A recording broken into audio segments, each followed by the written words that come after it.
पाकिस्तान को नहीं पता लगा था कि भाई हुआ क्या था। ये एम ही फिल्में छोड़ रहे थे आके कि ये हो गया था, वो कुछ नहीं हुआ था। इनको पता ही नहीं लगा था कि एक्चुअल चल क्या रहा है। Hello, hello. कैसे हैं आप सब? उम्मीद आप सब ठीक होंगे, खैरियत से होंगे। हम भी ठीक हैं। मैं किरण हूँ, ये नुमान है।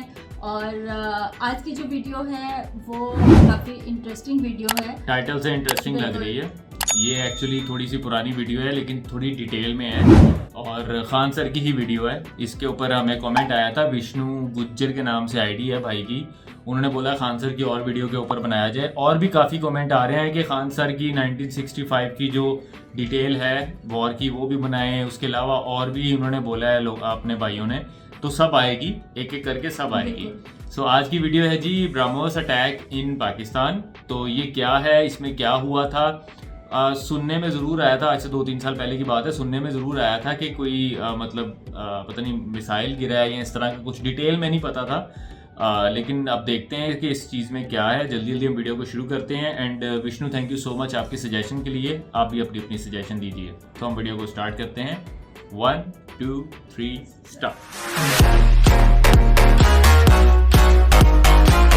चलो जी।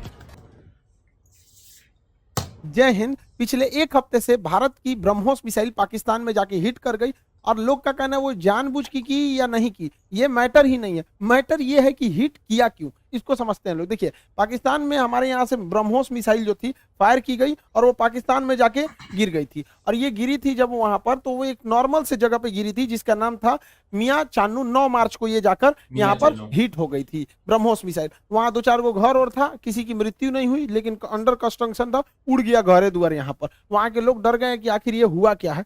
तो उसके बाद वहां पर जो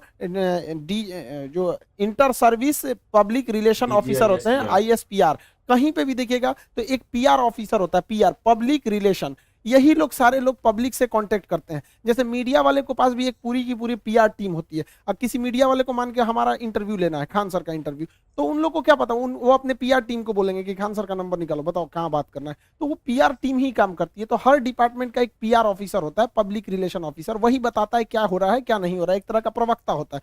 तो इन्होंने कहा कि हमारी टेरिटरी में एक पता नहीं अनआइडेंटिफाई कोई ऑब्जेक्ट घुस गया, 4 मिनट तक उड़ते रहा, प्रोजेक्टाइल था, वो आया गिर गया, किसी की जान माल की क्षति नहीं हुई है, हमने उसे पूरी रडार में ट्रैक किया, आके वो यहाँ पे गिर गया। ये इन लोग का स्टेटमेंट था।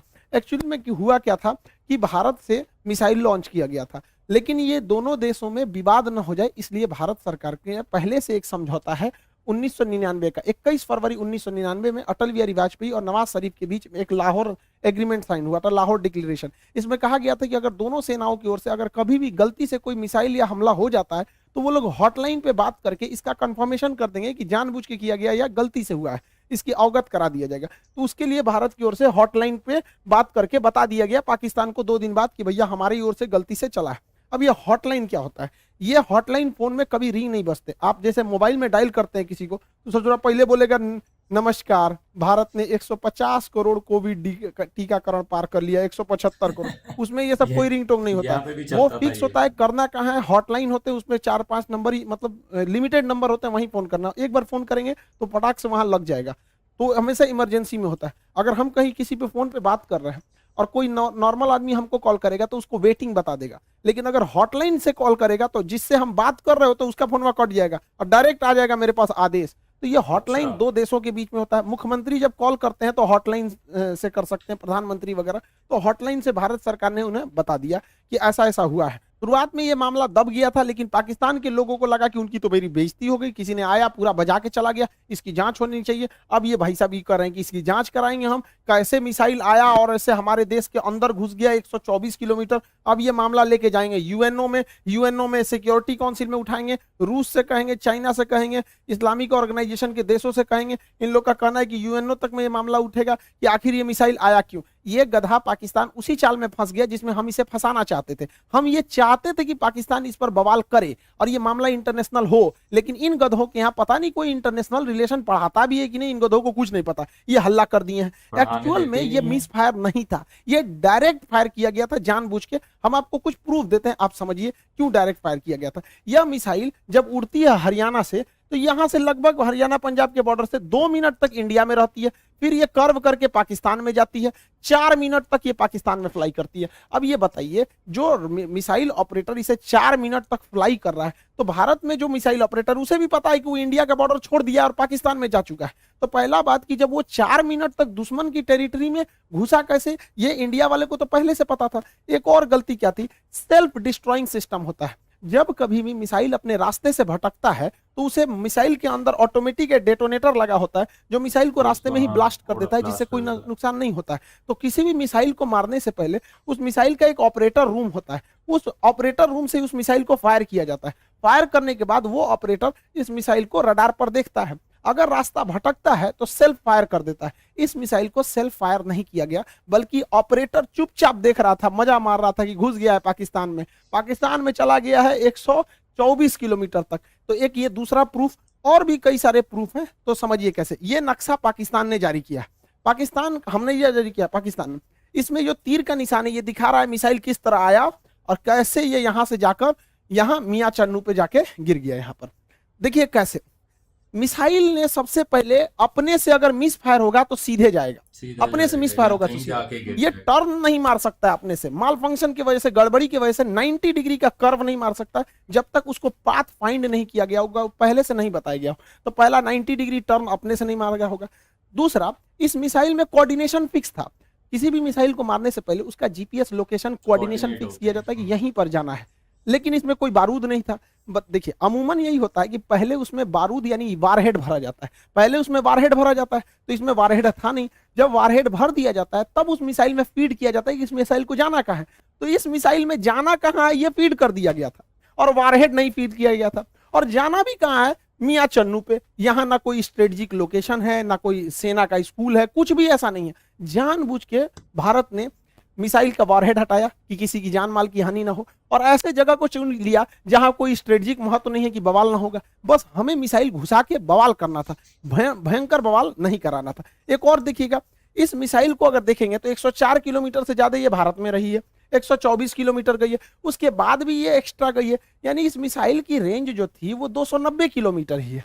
इस मिसाइल की रेंज 290 किलोमीटर, लेकिन ससुराई ब्रह्मोस मिसाइल 320 किलोमीटर कैसे चल गया?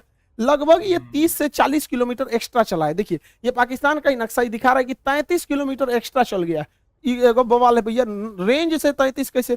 तो कोई भी चीज को फेंकते हैं तो जब रेंज खत्म हो जाता है तो आराम से गिरता है, तो ब्रह्मोस और आगे गया था यहाँ पर। इस दौरान भी इसे सेल्फ डिस्ट्रॉय नहीं किया गया, यानी भारत से बैठ के ऑपरेशन टुकुर टुकुर देख रहा था, जानबूझ के किया गया है इसको।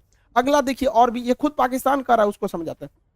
ये उनके ISPR है, inter service public relation, ISPR समझ में आ गया? ISPR समझो, तोरा नहीं पता अभी यहाँ पे।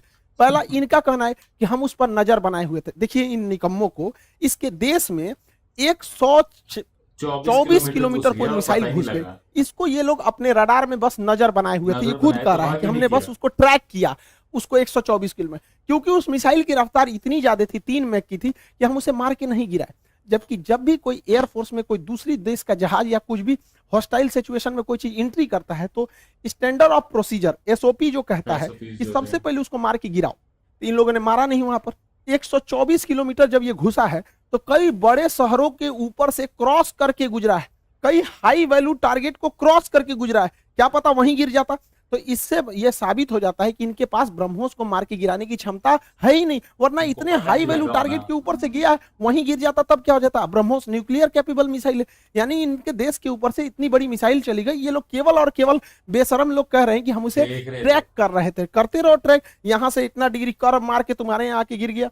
पाकिस्तान इसे मार के गिरा भी नहीं सकता, क्योंकि ब्रह्मोस 3 मैक से चलती है। इसके पाकिस्तान के पास चाइनीज रडार है, इन चाइनीज रडार की हेल्प से इसके पास 2 तरह के मिसाइल क्षमता है। एक HQ-7 है, ये 30 से 40 किलोमीटर की दूर की मिसाइलों को मारता है। एक HQ-9 है, ये लगभग 150 किलोमीटर मार सकता है। ये दोनों चाइना का है, इस सबको पता नहीं चला कहाँ चल गया यहाँ पे, इन सब किसी काम का नहीं। अब इससे चाइना भी घुस आया है, क्योंकि उसका ऑर्डर दे रखा था। चाइना पूरी दुनिया को ऑर्डर दिया था कि भैया हमारा HQ-9 डिफेंस सिस्टम बहुत अच्छा है, ले लो। अब पूरी दुनिया ने उसको ऑर्डर कैंसिल कर दिया कि सोचा तोरा कोने काम का मिसाइल है। भारत का ब्रह्मोस घुस गया है वहां पर, अब ये घुस आया है पाकिस्तान के ऊपर, कि सोचा तो पाकिस्तान इसको कह रहा है तोरा मिसाइल फायर नहीं हुआ तो हम क्या करें। अब फिलीपीन ने ऑर्डर दे दिया था ब्रह्मोस को, अब वियतनाम भी कह रहा है हमको भी चाहिए। इंडोनेशिया का रहा हमको भी चाहिए, ताइवान का रहा हमको भी चाहिए। अब ब्रह्मोस एकदम जबरदस्त है यहाँ पर।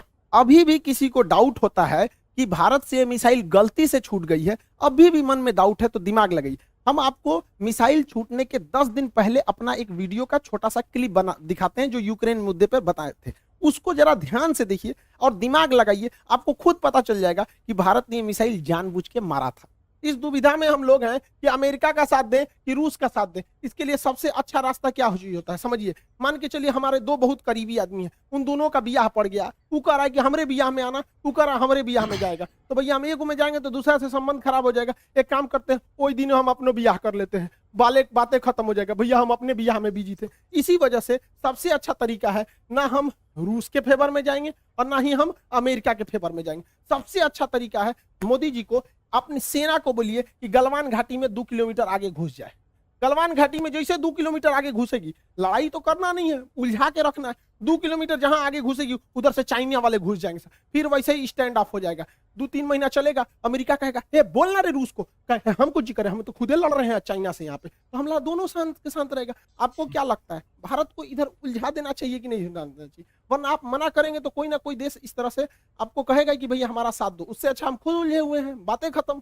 अब समझ में आ गया, हम लोगों को इस इंटरनेशनल कचड़ा में नहीं पड़ना था कि रूस का साथ दे, कि यूक्रेन का दे, कि नाटो का, कि अमेरिका का। इसलिए हम खुद बोले थे कि भारत को कहीं ना कहीं हमला कर देना चाहिए ताकि हम लोग खुद ही इंटरनेशनल प्रेशर से बच जाएं। आज पूरी दुनिया नहीं कर रही है कि आप हमें जेलेंस्की का साथ दीजिए, नाटो का साथ दीजिए, कुछ नहीं कर रहा है। अब हम लोग यूक्रेन मारने से हट गए हैं क्योंकि पाकिस्तान इसे इंटरनेशनलाइजेशन कर रहा है और हम लोग बच गए यहाँ पे। मोदी जी कभी कभी मेरी बात मान लेते हैं, मान लेते हैं कभी कभी, लेकिन कभी कभी बहुत बवाल के बाद मानते हैं। अभी देखिए पिछली बार रेलवे में पूरा बवाल हुआ, तब जाके उन्होंने अपना नोटिफिकेशन जारी किया, उसमें भी 2-4% इधर उधर करिए दिए हैं वहां पर भी रेलवे वाले में। और एयरफोर्स की वैकेंसी अभी रिजल्ट अभी तक रोक के रखे हैं। भैया ये एयरफोर्स वाले हैं, इन लोग को पढ़ा हम लोग बैठे हुए हैं, भेजिए, उड़ाए सब जहाज, मारे सब यहाँ पर।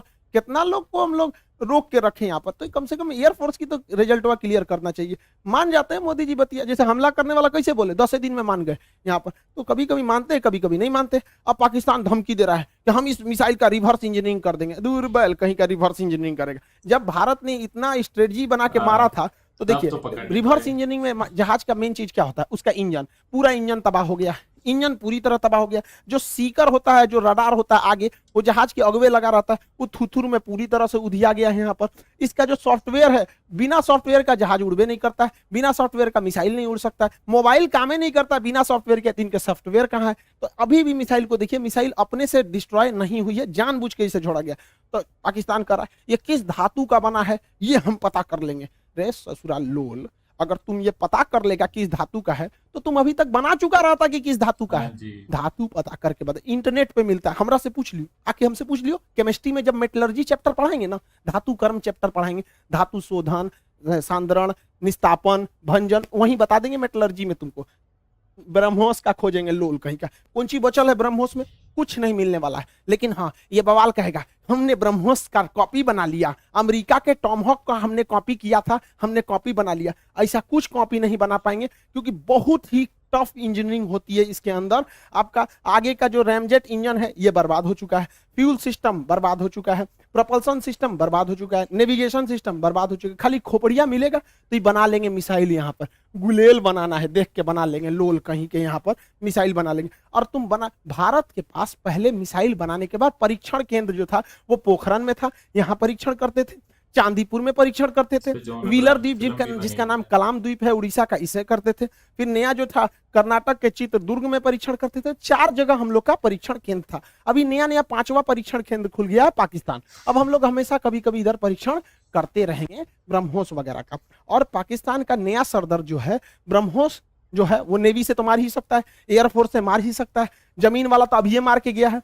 इसका नया खतरनाक वर्जन ब्रह्मोस 2 आ रहा है जो 800 किलोमीटर मारेगा। यानी पाकिस्तान में बैठे बैठे पाकिस्तान हेल के अफगानिस्तान है के कजाकिस्तान चल जाएगा वहां पर। ब्रह्मोस 2 आ रहा है, इसका बाप है ये ब्रह्मोस का।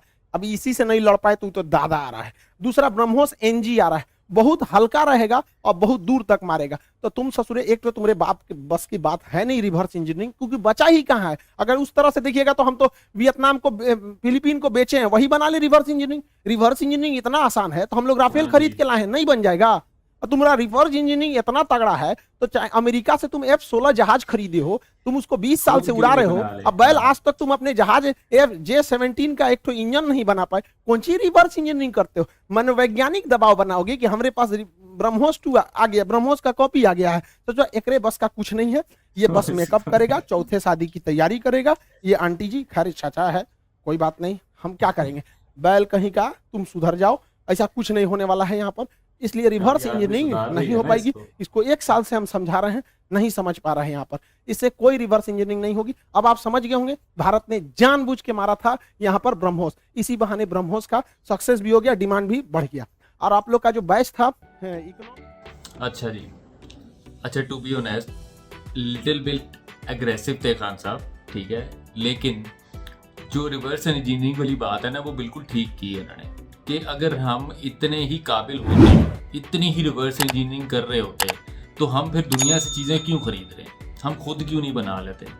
ठीक है, हमने जहाज़ बाहर से ख़रीदे, हमने दूसरी मिसाइल्स हमने चाइना से लिए, ठीक है, काफ़ी चीज़ें चाइना से ली हैं हमने, और वो भी उधारी ठीक है, तो हम खुद क्यों नहीं बना लिए अगर हम इतने रिवर्स इंजीनियरिंग के होते? एक्चुअल हुआ ये था, इनको पता ही नहीं लगा कि इनकी एयरबेस में क्या कौन सी चीज़ एयर स्पेस में घुसाई है, ठीक है, कहाँ पे जाके वो फटी, इनको कोई पता नहीं लगा। 2 दिन तक कुछ नहीं पता था, जब तक बात नहीं हुई थी इंडिया में, ठीक है, कुछ नहीं पता था। एमी आगे छोड़ी जा रहे हैं न्यूज़ के ऊपर। यार वो पता क्या होता है, अब अपने आप को बचाना भी तो है ना, ठीक है, तो बचाने के लिए कुछ भी बोलेंगे कि भाई हमें पता था क्या था, हम देख रहे थे, हमने ये कर लिया था, हम बस उसको अब उठाएंगे। देखो बात ये है, उन्होंने शुगर लगाया और उन्होंने अपनी जान छुड़ानी थी, इंडिया ने ना, आप लोगों ने अपनी जान छुड़ानी थी, क्योंकि इंटरनेशनल प्रेशर से बचना था। तो आपने एक शूम छोड़ी और पाकिस्तान फंस गया उसके अंदर। अब वो लेके गया इंटरनेशनल लेवल पे रोला डालेगा तो इंडिया कहेगा भैया हम तो खुद फंसे हुए, तो हम किसी का साथ नहीं दे सकते। तो वो पॉइंट बिल्कुल ठीक था खान साहब का, मैं समझ गया वो पॉइंट, ठीक है, लेकिन पाकिस्तान को नहीं पता लगा था कि भाई हुआ क्या था, ठीक है। ये एमी फिल्में छोड़ रहे थे आके कि ये हो गया था, कुछ नहीं हुआ था, इनको पता ही नहीं लगा था कि एक्चुअल चल क्या रहा है। और यहाँ पर आके न्यूज़ में बताया जा रहा था कि हम वॉर करेंगे, इंडिया ने हम पे हमला कर दिया, ये हो गया वो हो गया, ठीक है, और 2 दिन बाद जब बात हो गई फिर आगे कहते हैं हाँ वो तो जो है मिस्टेकनली फायर था, वो बात हो गई है उनसे। तो ये यहाँ पे सीन चलता है यार, हमारे यहाँ पे ऐसा ही है भाई। और हमारे यहाँ पे नहीं, ये दुनिया में तकरीबन हर जगह पे ऐसा चलता है। अपनी बैक बचाने के लिए ना लोग क्या करते हैं, दूसरों पे इल्ज़ाम थोपने शुरू कर देते हैं, जो समझ आता है और फिर जो समझ आता है फिर वही करते हैं। तो यही चीज़ हो रही थी यहाँ पे भी। अब देख लो ना, इस बात को कितनी पुरानी बात हो गई, अब क्यों रिवर्स इंजीनियरिंग क्यों नहीं की? ये टसल तो चलती रहेगी, क्योंकि पाकिस्तान और इंडिया की जो जंग है वो कभी खत्म होने देगी ही नहीं, ना पॉलिटिशियन ना आर्मी ये चीज़ खत्म होने देगी नहीं। ऊपर से फिर वही बात आ जाती है कि जो अभी तक सिलेबस में पढ़ाया जा रहा है वो भी वही चीज़ें हैं, यही चीज़ें हैं जिनमें कुछ झूठ है कुछ सच है। हम अपने आप को बढ़ा चढ़ा के बच्चों को पढ़ा रहे हैं कि भाई हम बहुत अच्छे हैं, हमने सब कुछ कर लिया है। लेकिन अब सोशल मीडिया ने ये चीज़ काफ़ी हद तक जो है आई थिंक क्लियर कर भी दी है, और क्लियर हो रही हैं चीज़ें आहिस्ता आहिस्ता। तो बिल्कुल, और उम्मीद करते हैं कि आगे भी सोशल मीडिया को बैन ना कर दे पाकिस्तान क्योंकि यहाँ पर जब भी कोई चीज़ किसी को पता लगने लगती है वो बंद हो जाती है। चाहे वो हमारे न्यूज़ एंकर है, अगर वो सच बताने शुरू होते हैं तो उनको उठाने शुरू कर देते हैं, ठीक है। चाहे चैनल है, अगर वो कुछ सच बताने शुरू होते हैं तो वो बंद हो जाते हैं। चाहे हमारे पॉलिटिशियन है, अगर वो कुछ सच बताने लगते हैं तो वो जेल में बंद हो जाते हैं। ये इमरान खान आज तक जेल में बंद है क्योंकि उसने आर्मी के खिलाफ बोल दिया था, ठीक है। 8-9 महीने इससे ज़्यादा हो गया उसको बंद हुए को, फंसा हुआ है वो भी। तो ये चल रही हैं चीज़ें, चलती रहेंगी, आगे भी चलेंगी। हम लोगों को देखना है कि हम लोग पॉजिटिव की तरफ जाते हैं, नेगेटिव की तरफ। Hope for the best and thank you so much for watching this video. और आपको जो सी वीडियो का भी रिएक्शन चाहिए उसका कमेंट कीजिएगा। हम आपसे मिलते हैं एक नई वीडियो में। Till then be happy, take care, peace out, bye bye. Bye bye.